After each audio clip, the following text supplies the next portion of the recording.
moi, ça fait 20 ans que je suis dans la sidérurgie à Gandrange, donc chez ArcelorMittal.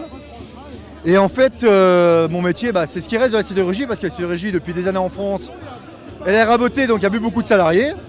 Et en fait, on est mobilisé aujourd'hui pour la nouvelle convention collective qui va nous raboter nos droits qu'on avait. Donc voilà, tous nos acquis sociaux sont en jeu à l'heure actuelle.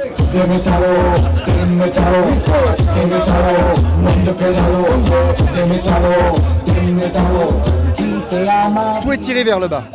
Au niveau des primes, ça parle de renégation des primes, donc prime d'ancienneté, prime de vacances, prime Saint-Éloi, nous, qu'on a encore dans la sidérurgie, donc on a encore ces acquis sociaux qu'on a encore droit à l'heure actuelle. Tout ce qui va concerner la maladie, par exemple, les jours de carence qui vont être mis en cause. On a aussi la classification, puisque la classification va être maintenant attribuée au poste de travail du salarié. Ça veut dire que le salaire peut être fluctuant. Très franchement, en ce moment, en plus au niveau national, on entend par exemple dans certains métiers, il y a un manque de main-d'œuvre. Restauration ou autre secteur. Comment voulez-vous attirer les jeunes avec de telles conditions de travail? Comment voulez-vous trouver du personnel, faire que la sidérurgie ou même l'industrie en France puisse retrouver sa place avec de telles conditions? On ne peut pas proposer ça aux gens, c'est pas possible.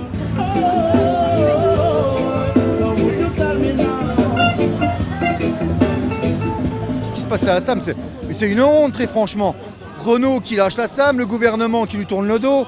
Très franchement, mais c'est même plus que révélateur, c'est la réalité de tous les salariés qui vivent en ce moment. Donc voilà, c'est honteux ce qui se passe. C'est honteux. On nous fait des beaux discours à la télé en nous annonçant qu'il faut réindustrialiser.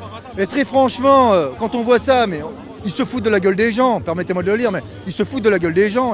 J'ai vu le titre de l'Humanité d'aujourd'hui. On revient à Florange et c'est exactement ça. Exactement ça. Aujourd'hui, les mêmes arguments qui avaient été mis sur la table par rapport à Florange à l'époque, c'est les mêmes qu'on nous met sur la table avec la SAM.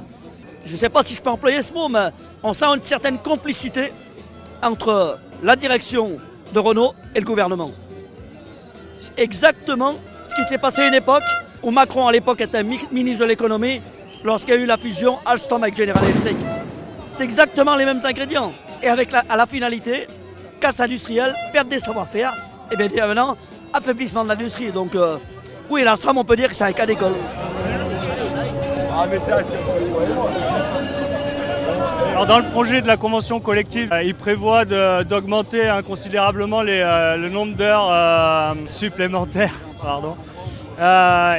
Donc on pourrait monter jusqu'à 450 heures par an. C'est un non-sens d'une part parce que nous on souhaite diminuer le temps de travail pour améliorer l'équilibre de vie entre vie professionnelle et vie privée.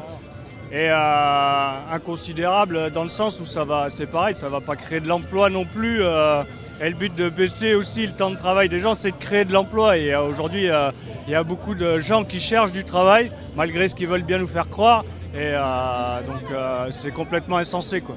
Une personne qui est diplômée aujourd'hui commence dans la métallurgie au minimum à 190 de coefficient. Demain, il n'y aura plus de coef. Donc en gros, il n'y aura plus de prime. Il n'y aura plus de coefficient. Donc ça veut dire qu'en gros, nos enfants, demain, ils font des diplômes, ils ont des diplômes, ils obtiennent des diplômes, ce ne sera plus reconnu dans la convention collective de la métallurgie. Enfin, c'est quand même très alarmant, quoi. On